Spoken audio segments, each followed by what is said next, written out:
父亲，回家看看你母亲吧，我有话要跟县主说。太史丞，请回吧。放心吧，论尊卑，论功夫，论口才，我都不会欺辱到县主的。县主，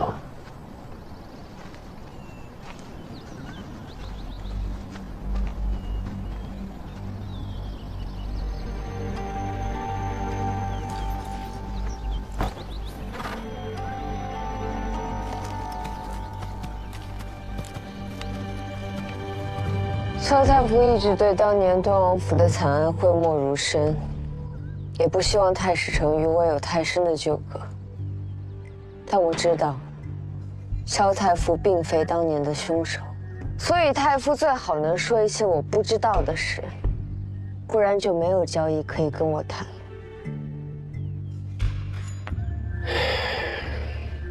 我并非想向县主讨要什么条件，我会把我知道的悉数告知，余下的县主自己定夺吧。那夜，我听闻端王府有变，去请了太子府兵，但不是因为端王发狂伤人，而是据传端王在建宁出征时所领的建宁铁军，竟离开蜀地，在上元夜悄然进了西京。是觉得我阿爷发狂伤人还不够，要再强安一个谋反的罪名吗？我知道端王一向忠心，那年早早回到西京，正是有交换兵符之意。可那夜，10几名建宁铁军确实飞召进了西京，此事无人可以造假。萧太傅觉得，一个意欲谋反之人，会在谋反当夜带女儿做花灯，带娘子赏明月吗？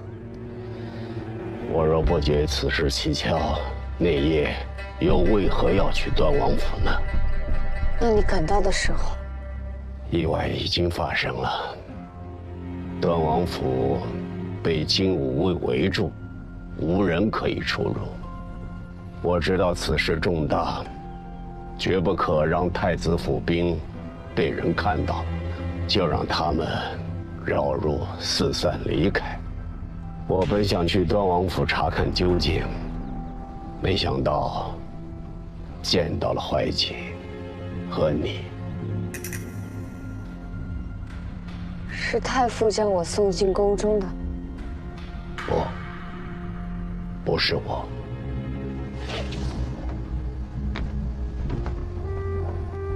进宫，现在进宫，太冒险了。一旦遇上精武卫盘查，要如何应对？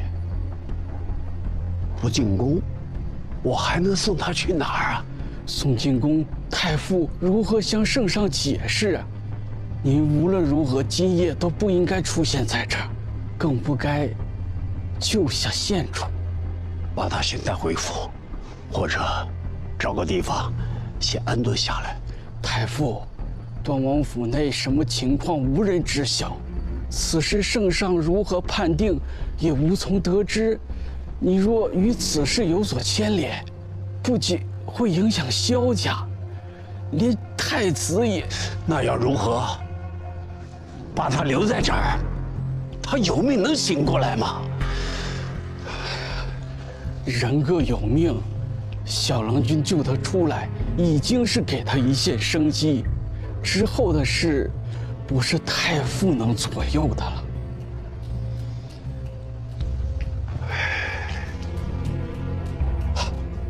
太傅，您看。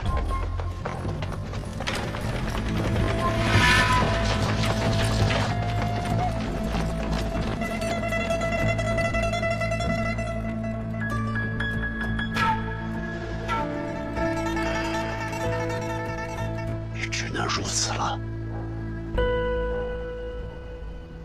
我知道不应该把内斯伯牵扯进来，可小县主是端王和端王妃唯一的子嗣，只有送入宫中，方能保他周全。可送他入宫之人，不能是我。县主注定命运坎坷，内斯伯若愿意，便护他一程；若不愿意，怎样？放他在这等死吗？那就放这儿吧。我这人啊，没什么道义德行，仁义礼智信，一样不讲也无所谓。杜兄不可见死不救啊！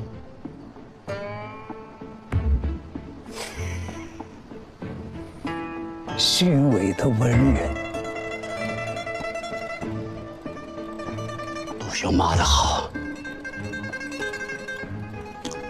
我可以送他入宫，只是今夜过后，你我不再相识。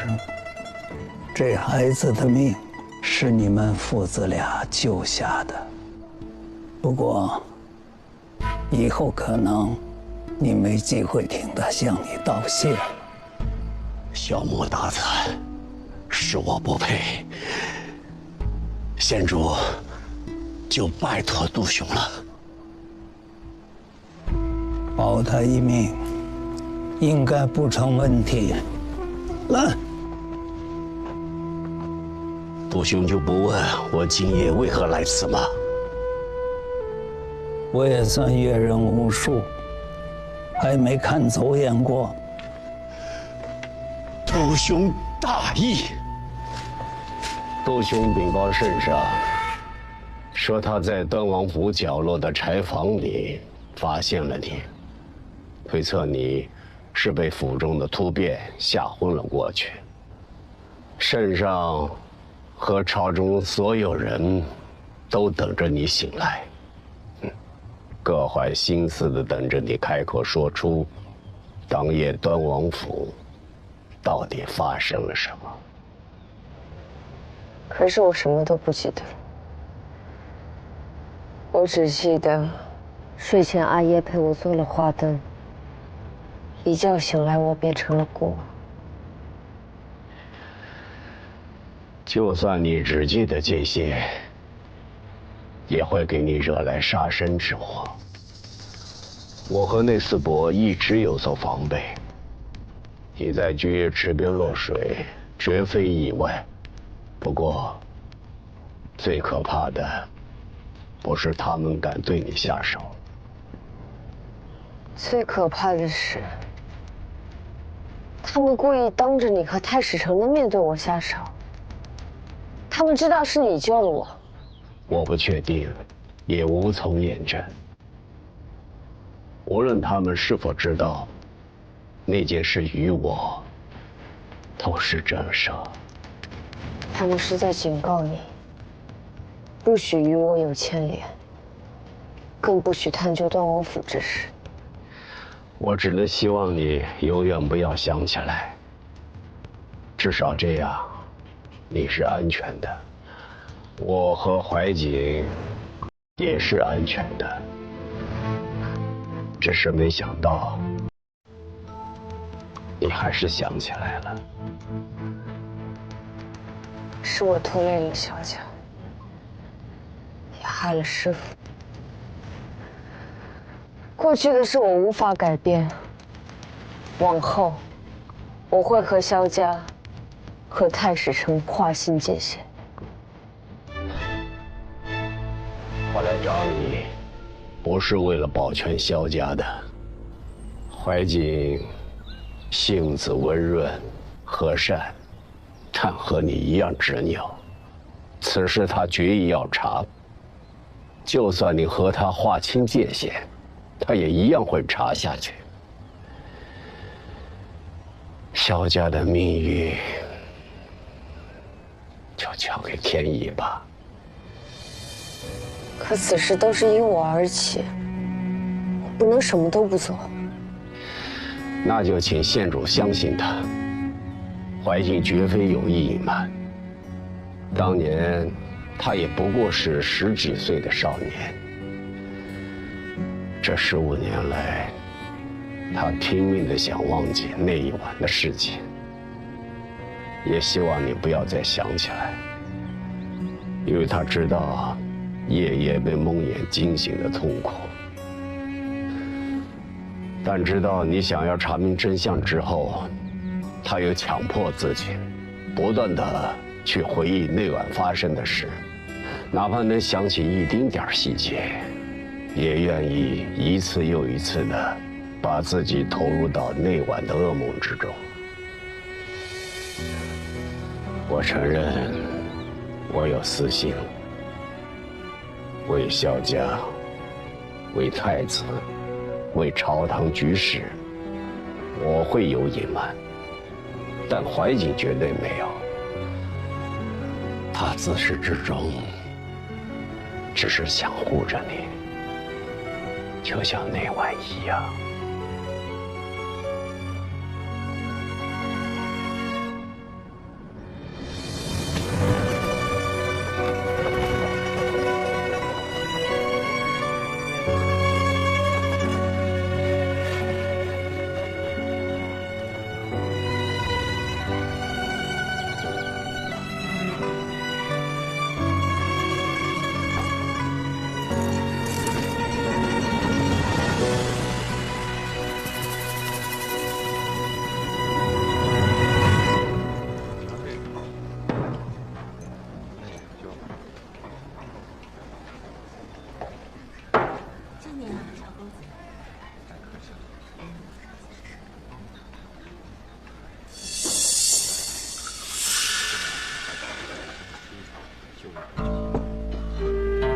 这香囊怕不是给你相好买的吧？哪来什么相好？别瞎说。跟着我们走了半天了。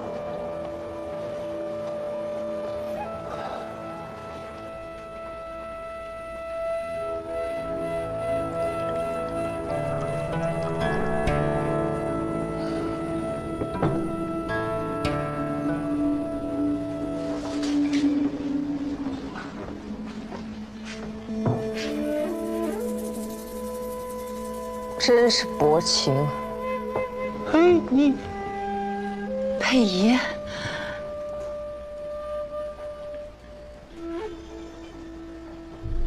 失礼了。我才是失礼，竟斗胆喊出县主的名讳。你师父从前总在我耳边，那丫头，那丫头的叫你。那种又嫌弃又骄傲的语气，就像是在说自己的女儿。小鬼头在外面也没说我一句好话。你师父是好人，就是嘴巴太毒了。所以我也跟着他学坏了。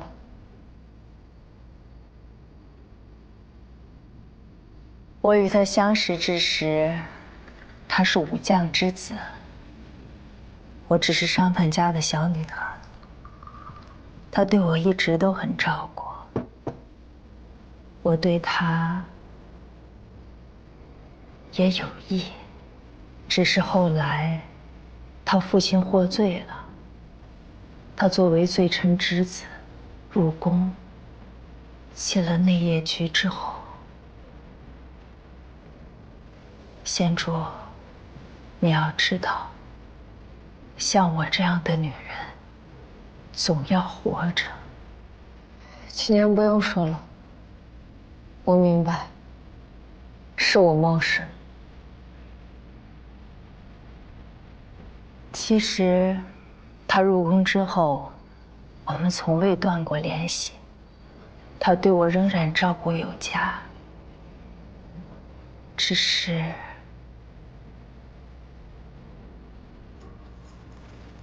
是我知道，我们很难再有可能。他说，他不比从前孑然一身，如今有全心全意照应的人。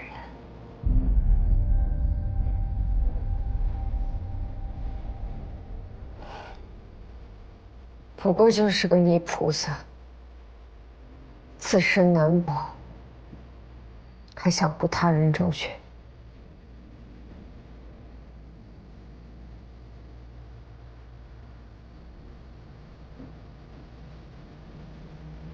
这个香囊本就是他买给你的，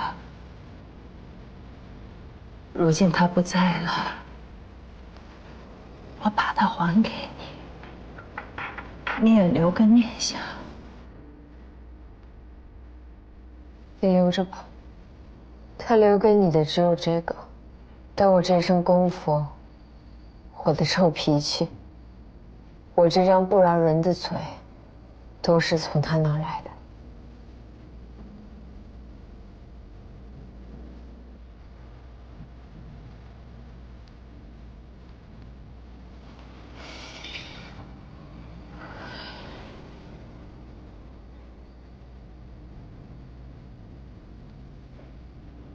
给老杜报仇，能不能算上我？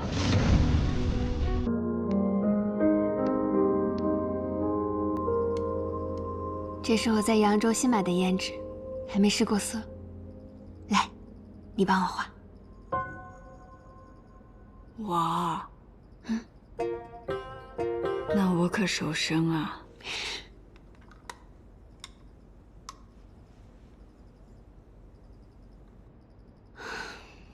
平安，我在扬州听说了御史案翻案一事，便即刻赶了回来。一路打听，才知道我离开圣都之后发生了这么多事。都怪我之前不该走的。若是我留下来，你和丹心或许……没有或许，这件事与你无关。好在御史案翻案后，丹心的污名已被洗清，大家都知道了，丹心是为了揭露海一平的真面目，才选择了这一步。平安，如今一切都结束了，你打算怎么过？不知道为什么，这2日我总想起过去。御史案发生之后，我就憎恨自己的一切，整日浑浑噩噩。后来我遇到了阮琴，看着她饱受心病折磨，在我面前跳下了悬崖，让我意识到心病之痛不亚于体疾。自此，我决定利用自己的天赋，好好学习医心之术。我虽治好了许多人，却始终无法原谅自己。直到遇见丹心和采莲，我才有了赎罪的机会。从那时起，我就决定这辈子都耗在御史案上。御史案一日不昭雪，我就一日不罢休。现在，御史案突然了结了，可采莲和丹心却都不在了。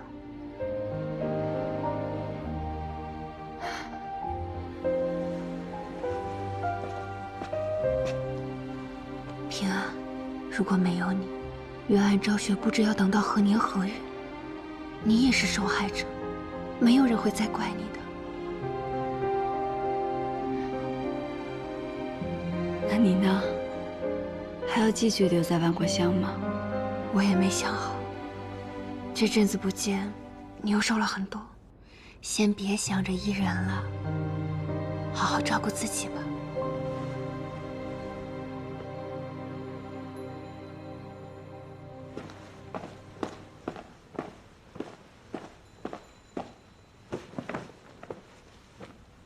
臣袁绍成向陛下请罪。你是御史案平反的功臣，有什么罪啊？臣位尊圣谕，擅自参与调查御史案，觉察城门一事后，未能及时奏禀，故臣有罪。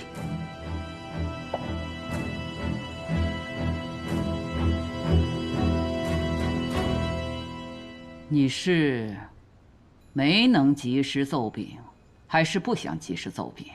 前有李宗旭，后有海夷平，你自作主张违逆圣意，朕对你一再容忍，到时你得寸进尺。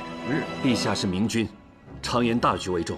臣以为，无论是延案或是御史案，都事关百姓，皆是大局。朕问你，在你的心里，还有朕这个君吗？民乃陛下之子民，陛下爱之，则臣当爱之。臣以为，忠民就是忠君。哼，好一个忠民就是忠君！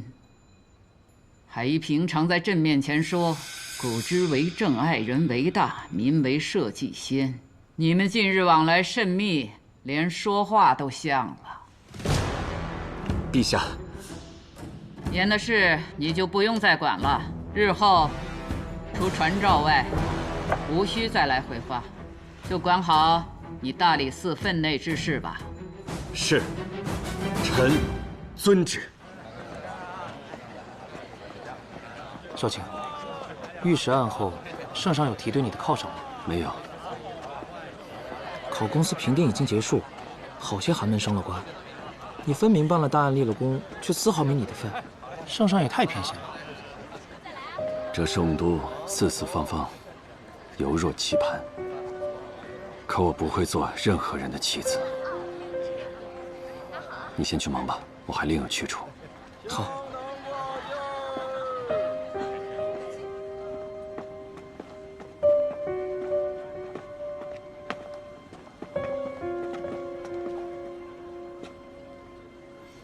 康平王，袁少卿，你这是？上次芒沟人修天圣塔一事，还未来得及向康平王致谢，此番前来，特意感谢康平王出手相助。修塔本是将作间的事，怎可劳民伤财？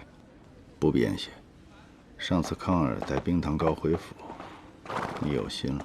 尽是些力所能及的琐事，康平王若是喜欢，晚辈荣幸之至。来得正好，跟我去趟梅相府上。海夷平走错了路，生死有命，梅阁老切莫太过悲伤。不管怎么说，他也是我的学生，他呀知道思危思变，但却未学会思退。退这个字，没有几个人做得到。审案之际，晚辈未能替海公做些什么，当请罪才是。你秉公办案，何罪之有啊？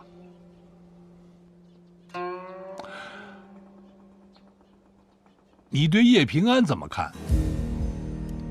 此女手段变幻莫测，好在圣上还未重用她，就罢了她的职。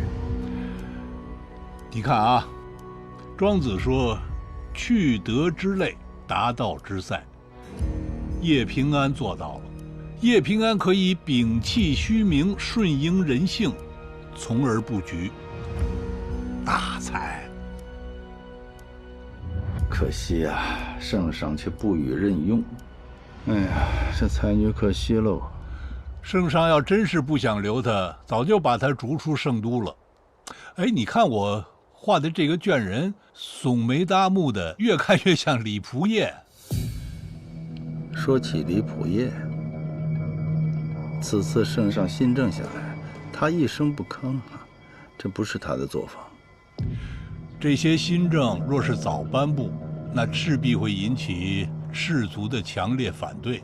圣上时机掌握得好，先是重查御史案，来个敲山震虎，然后再颁布新政，便无人敢言。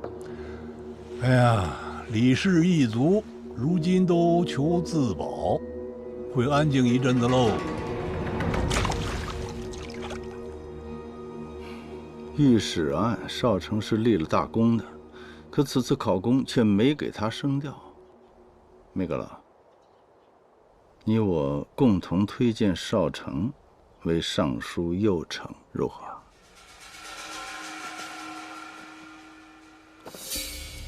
晚辈资历尚浅，怎能得康平王与梅阁老此般赏识？怎么浅了？那王重道既无寸功，又无尺长，他都能做太常少卿，你为何不能？圣上令，择事不问出身，谁敢违背圣上的旨意？康平王说的有道理，少丞出身可非一般呐。不过现在尚书右丞是个香饽饽，这个时候举荐少丞，恐怕会有人不服。阁老的意思，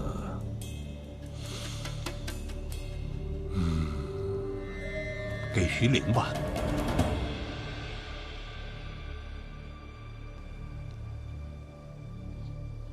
妙啊！徐陵是前朝徐相的孙子，身世好，可自视甚高，做事急躁，易出错。明白了吧，少丞？委屈你得再等1年了。晚辈本就不敢奢望，岂有委屈之谈？你30有4了吧？显儿的性格与你相合，又同朝为官，平日里可以多来往嘛。哎呦，少丞啊，看来不久你要有一位岳丈了啊！谢康平王器重。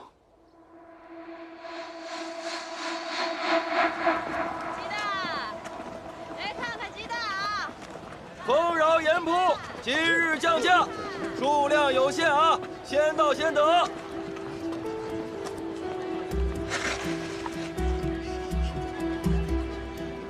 这盐价骤降了3成，不知道明天是什么价了。你多囤点。哎呀，放心吧，这个王老板可不同于那个人面兽心的李善人。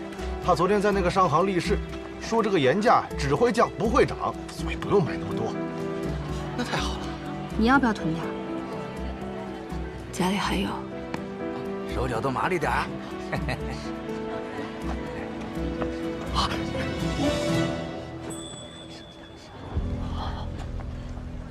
这都城的官盐转售之权已不在李氏手里，这样一来，盐价应该不会再涨了。但愿如此。圣都是清静了，但近来河南道一带流寇作乱，他们直接去商铺、盐井抢盐，摇身一变就成了私盐贩。一时之间，朝中竟无人能治理。平安，我看你思绪不宁，身在圣都，却好像被囚于牢笼之中。你有没有想过该出去走一走？我不走。于我而言，哪里不是牢笼？海一平自尽了，但我总觉得这背后还有什么。我想继续查下去。你是不是有意不想让自己停下来，或者说没办法停下来？听我一言，试着像寻常人一样去生活一段时间，哪怕几日，换一种眼光去感受市井百态。当你感受到新生活的乐趣，不管曾经发生过什么，都轻若鸿毛了。若依旧如故呢？那就再去争，再去斗，也不晚。无论如何，你要给自己喘息的机会。好，这几天我按照你说的去试试。但我了解自己，就像你说的，我可能真的没办法让自己停下来。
担心，你别走。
显儿的性格与你相合，又同朝为官，平日里可以多来往了。哎呦，少成啊，看来不久你要有一位岳丈了啊！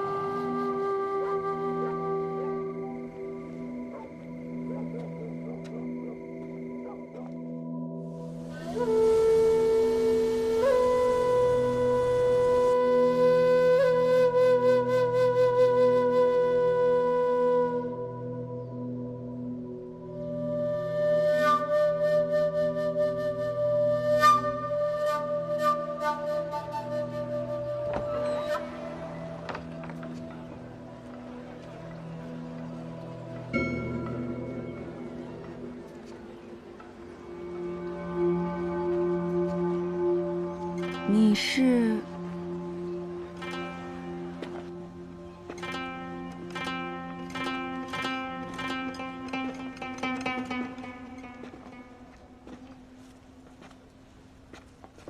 你活得不错呀。你有何事啊？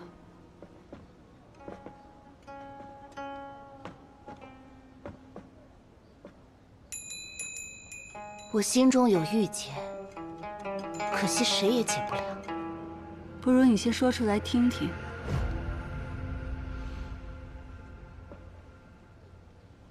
10几年前，拜你所赐的郁结，你能解吗？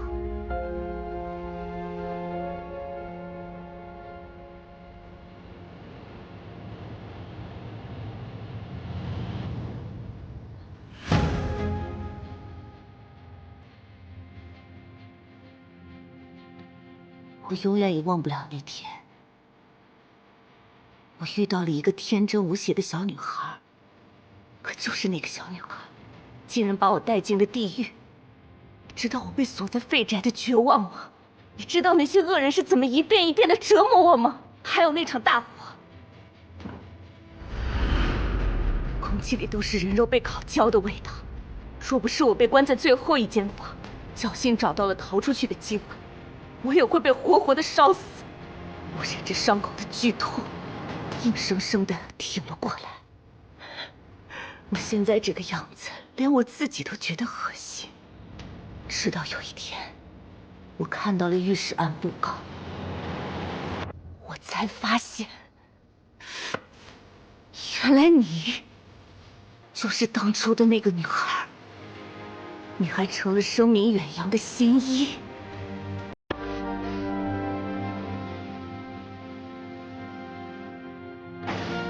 你活得这么好，可我却被毁了一生，活成了半人半鬼，凭什么？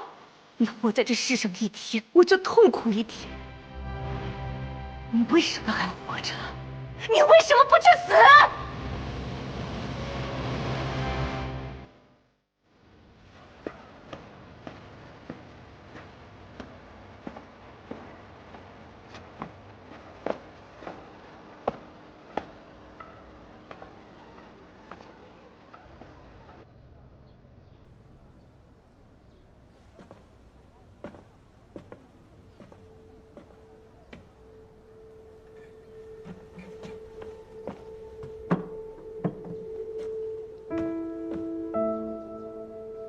平安，你怎么了？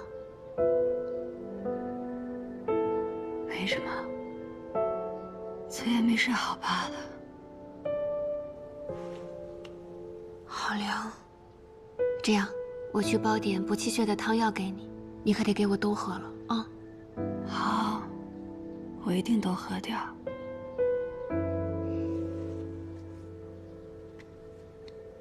怎么样？想好日后做什么了吗？我还是喜欢唱曲儿，今后打算自己谱曲填词，过自在日子。好。少成是个办事踏实的人，姚公日后可要多多照顾。晚辈敬姚公一杯。既然你被康平王如此器重，又有五舍人垂青，我想你自然有过人之处。说不定何时我等要向你好好讨教了。不敢当。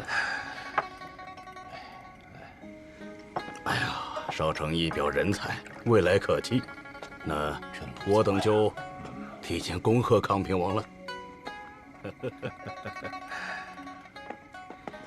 诸公，请慢走。好，少成，回吧，回吧。显儿，明日是你母亲寿辰，你带上冰糖糕，让少成陪着你去看看她吧。女儿近日实在公务繁忙，脱不开身。康平王可知道，其实显儿也爱吃这冰糖糕。她小的时候不爱吃甜食，可现在变了，也许是因为她心里惦记她娘吧。原来如此，这世上还有你不愿意面对的事情。没想到袁少卿还是个细致体贴之人，想必明日母亲也会满意的。还是你们俩头脾气，我念叨100句，不如他1句。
想到，堂堂康平王妃，竟然住在这样的山间小观里。怎么，很奇怪吗？堂堂大理寺少卿出身盲沟，才叫稀奇吧？哼，那你为何愿意与我这出身盲沟之人结为夫妻啊？婚事于我而言，可以是一桩交易，你情我愿便可。袁少卿，能明白吗？